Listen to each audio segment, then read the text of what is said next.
大家好，我係黃偉傑黃師傅。今日咧我就嚟到新加坡出差，第一個地方帶大家睇嘅咧就係呢一條街。點解要睇呢條街咧？因為呢條街叫做 Phillip Street 輝立街。咁咧就同我嘅公司咧好有關係嘅噃。咁其實咧最初50年前1975年嘅時候成立咧個 office 咧就喺呢一條街。咁而家咧大家見到呢度咧都變咗好多噶啦，舊嗰啲大廈都拆咗，起咗好多新嘅高樓大廈。咁輝立證券可以話咧，一切都係由呢條街開始。我老實講都未嚟過。當我加入輝立嘅時候咧，佢哋已經搬咗去另外一個更大啲嘅 office。嗱，呢條街咧，大家見到咧嗰個英文嘅串法咧，同我哋平時你認識嘅 Philip 咧係有啲唔同嘅噃。平時我哋叫即係英文名 Philip 咧就係一個 L 嘅，但係你見到呢度個街名 Phillip Street 咧係有2個 L， 所以我哋公司嗰個名稱咧 Phillip Securities 咧都係有2個 L 嘅。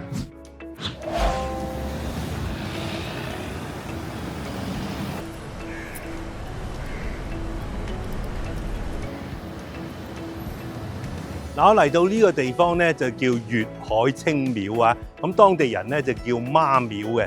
呢度咧就係喺輝立街啦。之前咧其實就係近住海嘅，但係而家你睇到周圍高樓大廈已經睇唔到海㗎。因為喺1820嘅年代咧，咁當時好多中國人咧由潮州汕頭咧就坐船落嚟新加坡啦，嗰陣時叫做南洋啦，為咗答謝神恩，保佑佢哋嗰個一切平安嚟到新加坡。所以咧就係喺呢個地方咧，當時就起咗一間屋仔，咁就係一間廟，供奉媽祖，就係我哋所謂嘅天后娘娘。咁後來咧再供奉多一位祖神老爺嘅，唔係 morning 嘅早晨，係祖先嘅祖，神明嘅神咁即係玄天上帝。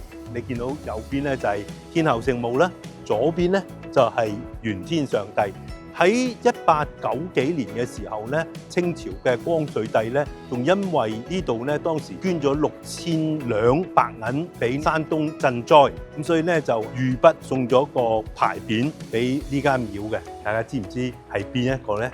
就係中間呢一個啦，柱海長雲，光緒帝嘅御筆寫呢個牌匾，上邊似乎仲有佢嗰個玉璽個印添嘅。新加坡人咧拜神咧，首先咧就係向天公一拜先嘅，咁所以而家咧我就向天公敬拜。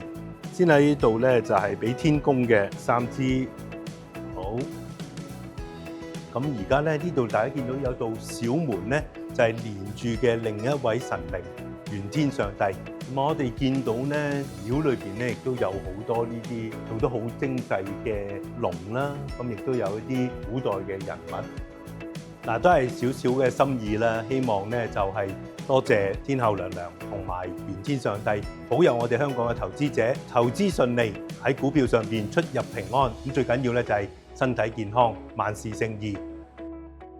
拜完神咧，下一站咧會大家見一個香港嘅朋友，咁佢咧就喺香港過嚟咧做生意，都嚟咗好一段時間㗎啦。新加坡咧就赤道附近啦，所以全年都係陰嘅。但係咧夜晚咧就會放涼。夜晚喺呢度河邊飲下嘢或者係揀啲餐廳食嘢咧，好多餐廳都有特色嘅。例如東側天天魚講係米其林嘅指南推介 menu 咧，都係主要食海鮮啦，因為新加坡都好多海鮮嘅。我哋叫聖子，原來呢度叫竹蚌蒜蓉即竹蚌。咁仲有田雞啦，新加坡人咧都食田雞嘅喎。佢哋要有好出名嘅新加坡辣椒蟹啦，香港嘅避風塘平底炒蟹咧都有得賣。咁仲有當然少得就係新加坡沙爹、新加坡廣州米粉同埋新加坡龍蝦。呢個咧就係佢哋嘅招牌菜，而且得個獎嘅叫做飛天麵，幾犀利。第一啲麵會自動可以自立嘅。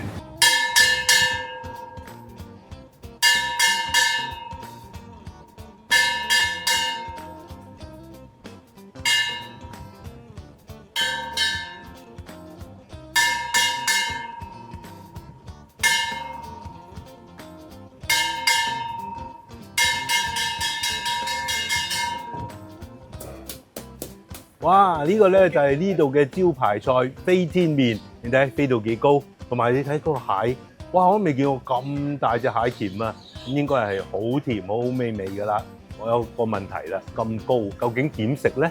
由上邊食落嚟，定係由下邊食上去咧？咁啊，剪下個面，俾人哋知道呢個面咧，唔係話揾筷子或者揾嘢撐上去嘅，全部係炸出嚟嘅。個面就脆口，咁啊有個胡椒蟹，又有麵嘅口感。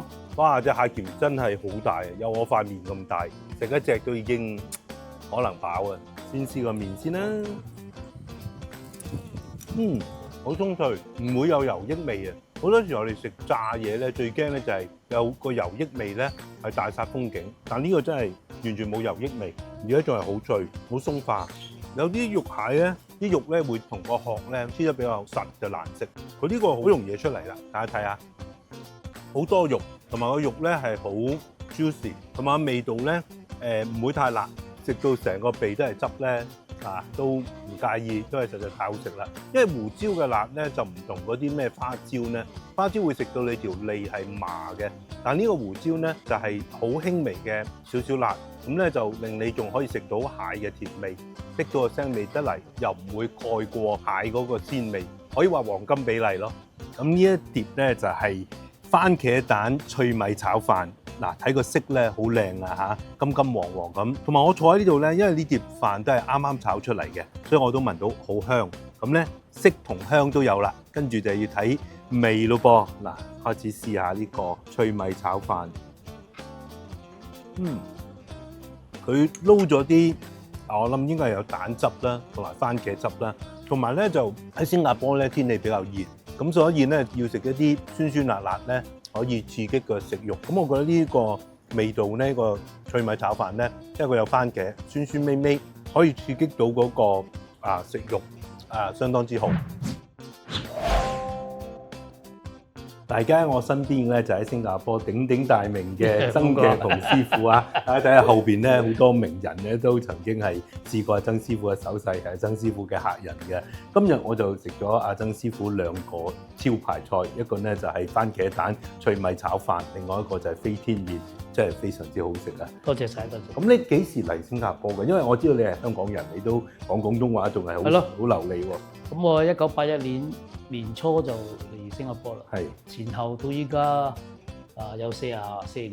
但係嗰陣時80年代香港嘅粵菜又或者係即係中菜咧，都好嗰個即係生意好好。係啊。係乜嘢原因令到你決定嚟新加坡發展咧？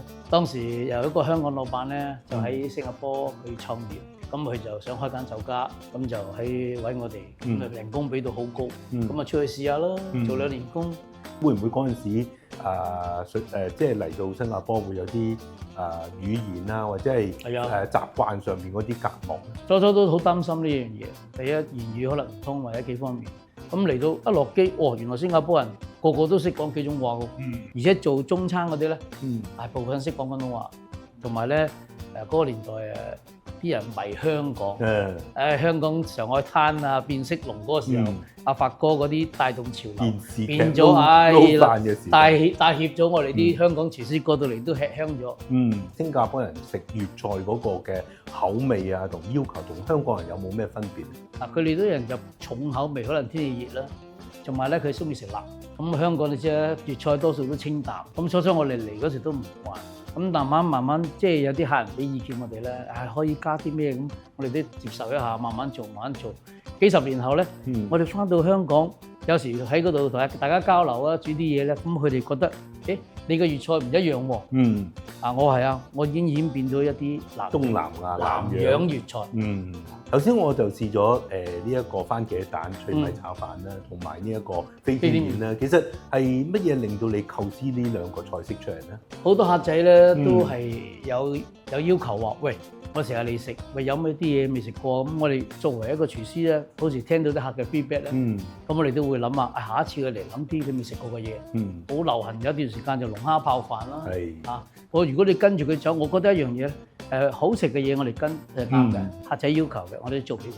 但係我哋可以將佢龍蝦泡飯嘅嘢演變，作為廚師嘅你能夠演變到呢啲嘢嘅咧，咁你就走咗人哋嘅前邊。係。咁我永遠都唔會俾人退後。咁今年70歲啦，都仲可以撈，仲有人請我。有同事，你嘅同事拎嗰個飛天面出嚟咧，我已經覺得好高大。我聽佢講話，仲高更高嘅仲有㗎。我想問下阿師傅咧，即係你哋試過整最高嘅飛天面個高度有幾高？同埋即係要令到佢屹立不倒唔會斷唔會跌落嚟咧，有咩秘訣咧？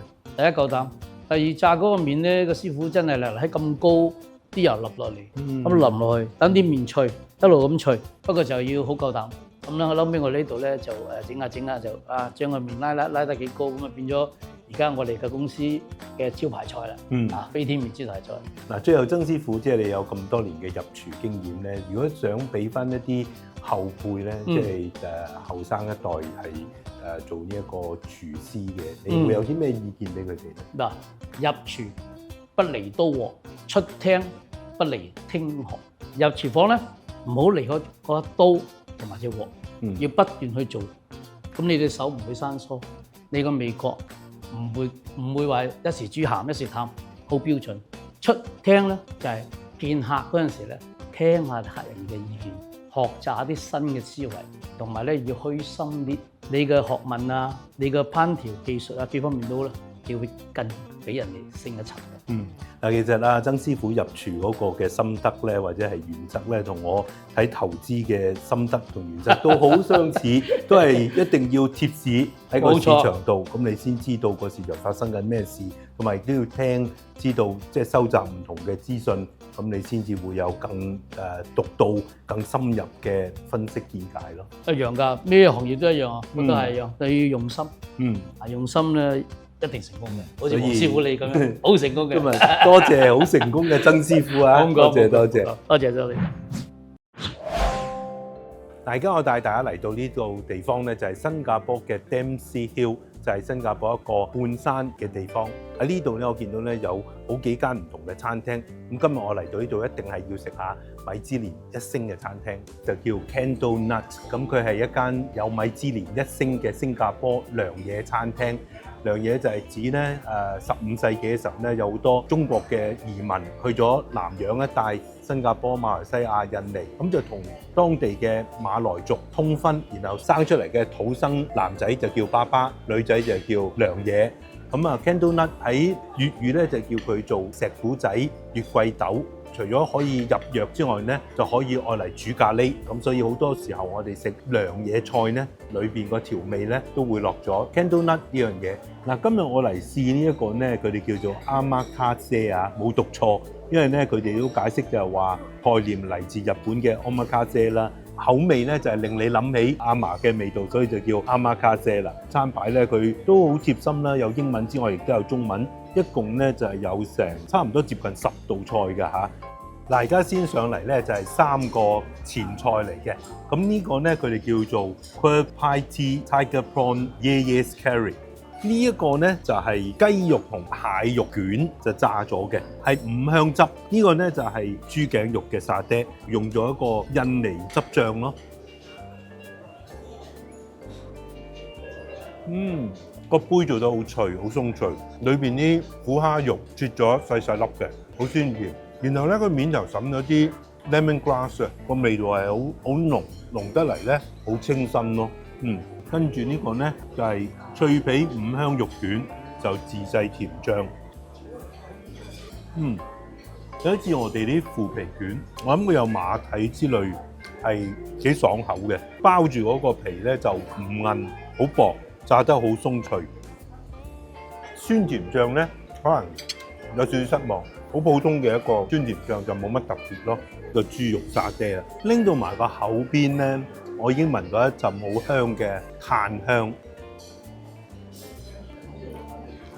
我會欣賞佢嗰個葉嗰個汁多啲，一個肉咧就我喜歡比較食爽啲嘅，佢就比較腍啲咯。但係嗰個葉嗰個嘅汁咧就好香濃，再加埋有炭燒嘅香味咧，我覺得呢個係好食嘅。嗱，跟住咧就係嚟湯啦。咁呢個咧馬來文咧就叫 Bekuan Kepiting Soup。Bekuan 咧就係肉丸嘅意思 ，Kepiting 咧就係蟹肉。一般嘅 Bekuan咧就係豬肉丸，但係呢個咧就係用雞肉做嘅。呢個湯要煮4個鐘喎。好，試下先。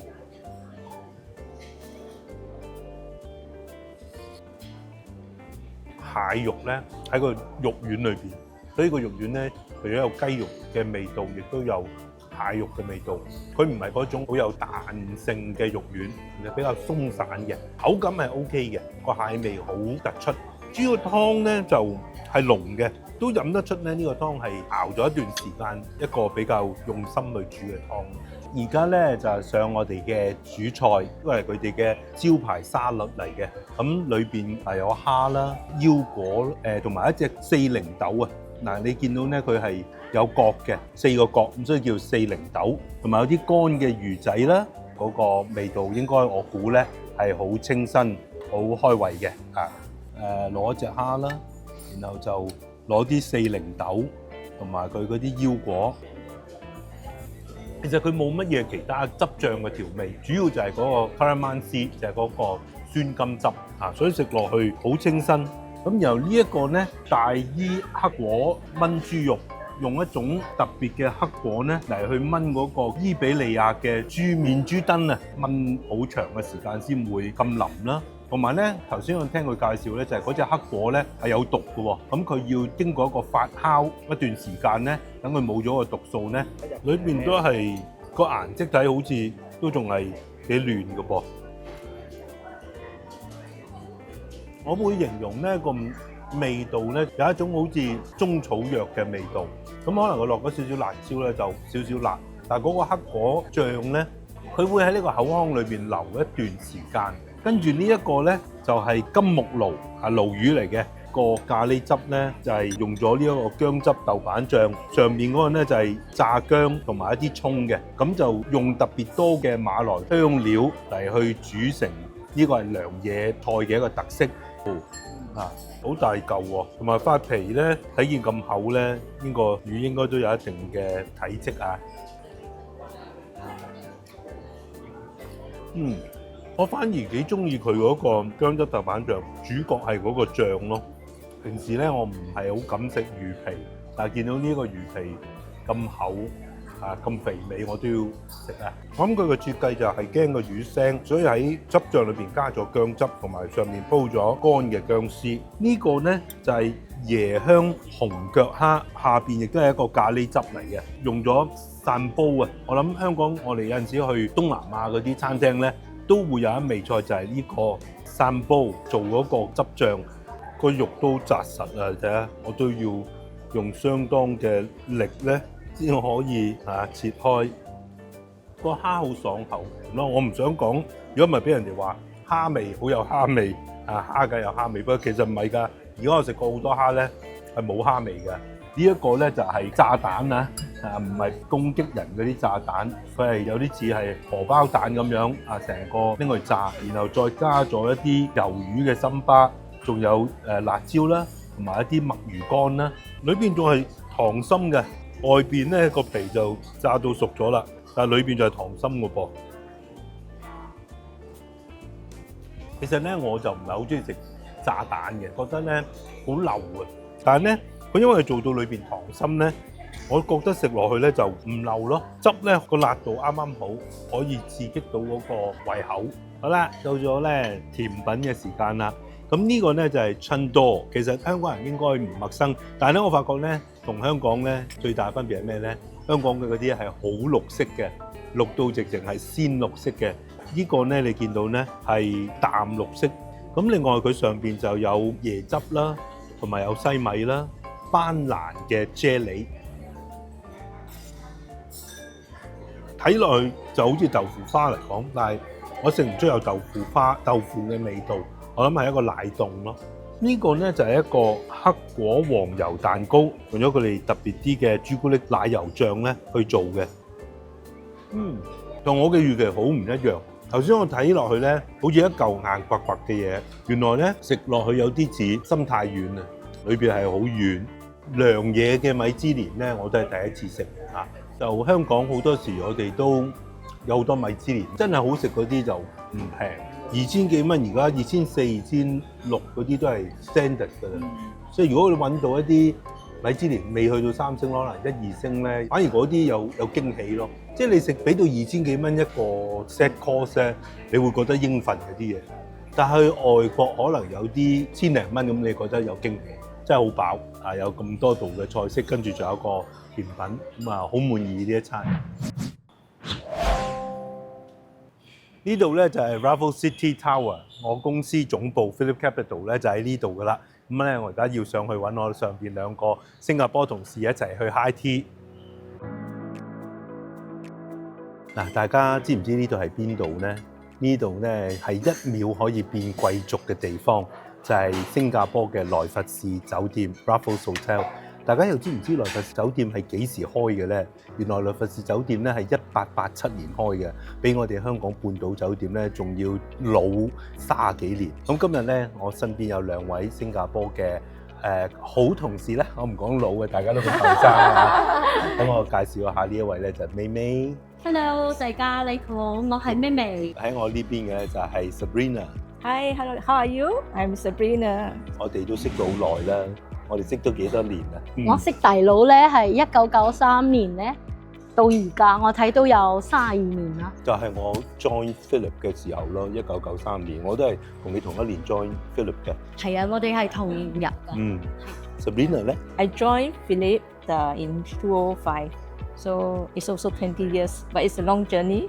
咁我咧就好有趣，我記得同阿妹妹咧，我識你咧係識你把聲先。呀，因為咧以前咧我係股票經紀，公司全部嘅嗰啲經紀入嘅香港 order 咧，我就係由通過我咧打俾香港嘅大佬，咁啊成日就係 Louis 啊，今日啊我要沽盤啊，係啊匯豐銀行啊一手，咁就識咗 Louis 嘅。咁嗰陣時每日我哋都會傾，即係通過電話落單啦。所以第一次我都好 look forward 咧 to seeing you in person because I always imagine in my mind how you look like.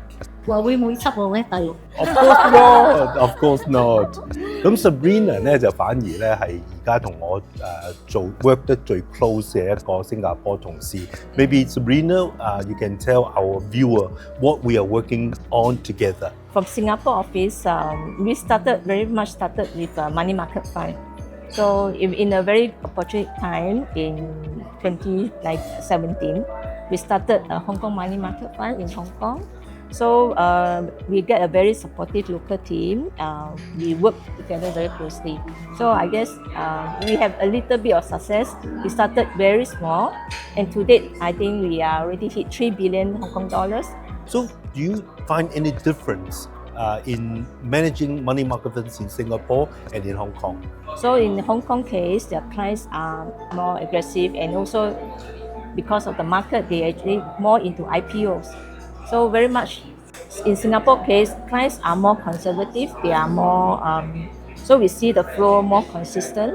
係啊，我哋咧喺嗰個流動性嘅管理咧都做得好落力嘅。妹妹，你而家周圍飛喎，最近飛咗邊啲地方咧？最近咧係飛亞洲啦，因為最多係最近係飛去Cambodia， 因為喺 Cambodia Phillip 有一間銀行，咁個銀行咧佢有個 Priority Banking Division， 咁我哋又有好多客喺嗰邊。所以而家你就係做財富管理 （Wealth Management）。Yeah, in the high net worth space, yeah, we have about 15 global countries that we have a presence in, and we are trying to work together as a One Phillip network, working very closely with our network officers. 咁咧就賣少少廣告咧。頭先阿咪咪提到咧，就係而家我哋輝立咧喺10幾個國家同地區咧都有 office 咁而且咧就係照顧嘅客戶階層咧亦都好唔同，有一般嘅零售客戶啦，同埋亦都有啲好高端嘅 high net worth 嗰啲嘅客戶啦，同埋喺柬埔寨我哋亦都有間 Phillip Bank 啦。咁好啦，Sabrina, do you have any interesting or funny story to share with our viewers? really we are looking into China. Very much we want to build a team in China. So it's another future plan that UCM is looking at. Because I think we always believe the chairman's vision and our CEO Linus, his vision is always to build the clock, and we always want to build something long term. 喺輝立咧，我哋有好多金句嘅，其中一個金句咧就係話Don't tell time, build the clock 即係唔好淨係靠你話俾我聽而家幾多點鐘冇用㗎，你唔 around not around 嘅時候，我就唔知道時間啦。咁更加可以有價值嘅咧，就係你做個鐘出嚟，做個時計出嚟，等人都可以知道時間。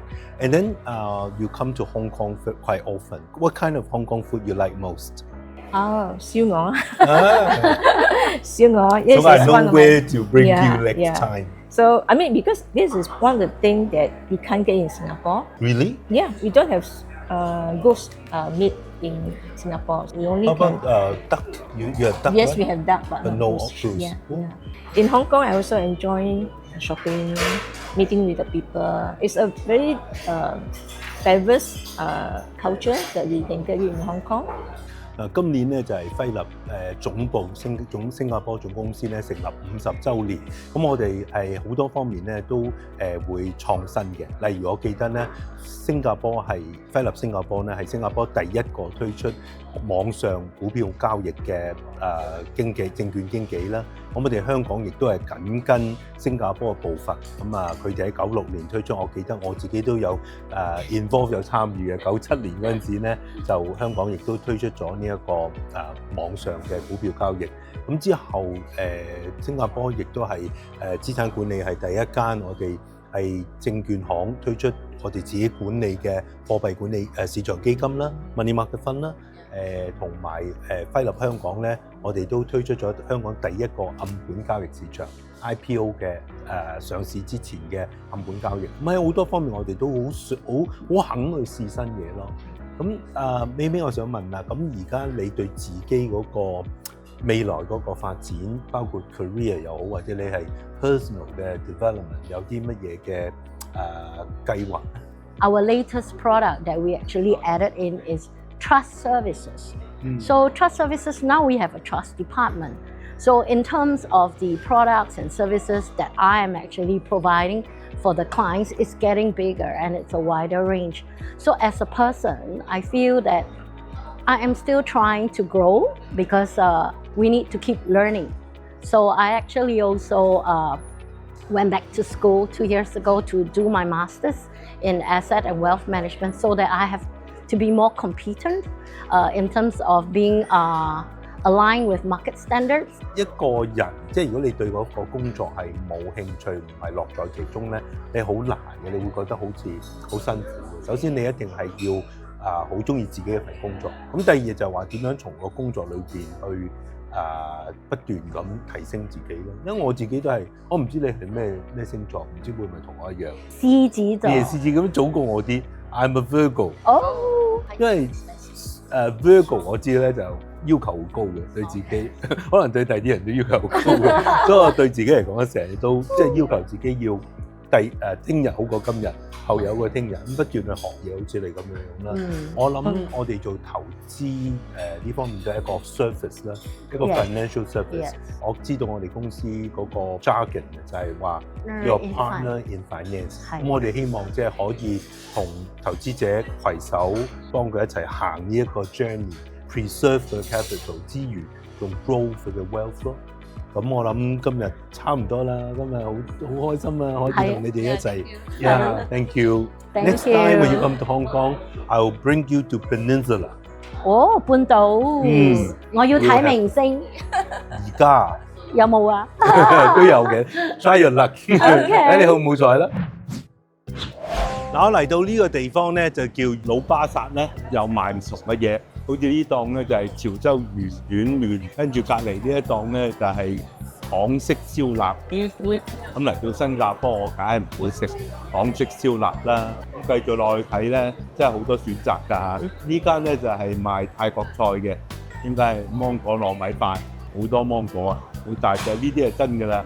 好大隻喎，真係。跟住呢一間咧就係雜菜飯。其實就有啲似我哋啲兩餸飯嘅，你睇下三菜一肉或者兩菜，有啲係兩肉。新加坡嘅兩餸飯、三餸飯，依間咧就係日本嘅鐵板燒之類，拉麵啦，咁亦都有依間專賣啤酒，咁佢哋而家亦都開咗間好大鋪頭，俾啲遊客可以喺度擺手信。嗱嚟新加坡一定要食肉骨茶，呢度咧呢間就係肉骨茶啦，仲有豬腳醋添，即係我哋嘅豬腳薑同埋豬雜炒粥。依間亦都係新加坡好出名嘅福建蝦麵啦，紅煎有炒河粉，佢哋叫炒螺條，同埋蘿蔔糕。依間就香港點心喎，有蝦餃燒賣，同香港嘅有咩分別咧？哇！嗰啲包好大隻啊 ！live 嘅 music 添，大排檔裏邊有 live music， 我諗都係第一次見。其實都係唔貴喎，你睇見2蚊有個炒粿條，2蚊而家波子大概10幾蚊港紙啫喎。咖喱角咧就過6波子，應該係有2隻鱷條。咁有土耳其嘅菲律賓、上海小籠包，其實呢度真係選擇非常之多啊。Hello, we have one soup and one dry， 中的 medium。兩個都是中，我哋可以要一個乾一個濕去試下個分別咯。咁呢個咧就係湯嘅肉骨茶啦，我諗大家喺香港都有食過啦。但係今日我哋咧就試下呢個乾嘅肉骨茶，其實唔應該叫肉骨茶，因為都冇液體喺裏邊啊嘛，係有乾嘅，炆到好腍咧排骨。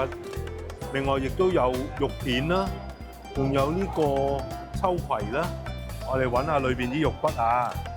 嗱，你見到呢個咧就係呢個就係豬肚啦，亦都有啲肉片，因為佢都好熱嘅個砂鍋。頭先我哋見到啲菜咧就係生放喺面，而家已經熟晒啦。肉骨茶係要用藥材嘅，太過濃咧就變咗咧好似飲藥咁。如果唔夠濃咧，係淡一滯，所以咧嗰個比例都好緊要，我覺得。呢個我覺得係算溫和嘅，有藥材味，但係咧唔係太濃。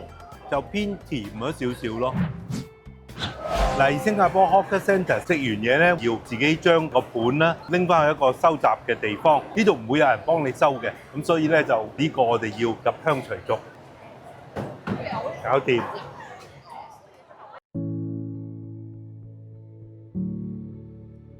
其實新加坡以前我都成日嚟啦，嚟做講座啦，嚟同總公司開會啦，所以對新加坡呢笪地方咧就唔陌生嘅。不過咧好多時我嚟咧都係 point to point 機場，跟住就係返公司或者去一啲集訓嘅地方酒店咁樣。所以今次咧都好開心啦！今日咧試咗米芝蓮嘅涼野菜啦，有港式但係呢度揚威新加坡嘅飛天麵啦。跟住亦都同我新加坡嘅同事咧，就去有成100幾年歷史嘅 Raffles Hotel 嗰度咧，去飲下午茶。而家又嚟老巴剎咧，咁啊今日咧真係翻去起碼一定要減磅嘅，起碼重咗3 kg。希望呢段影片咧可以帶到俾大家咧新加坡嘅文旅嘅資訊啦。咁如果大家想知道其他地方嗰啲嘅文旅資訊咧，歡迎你哋喺我哋呢段片下邊留言。咁我如果有機會出差去到嗰啲地方咧，一定拍俾大家睇。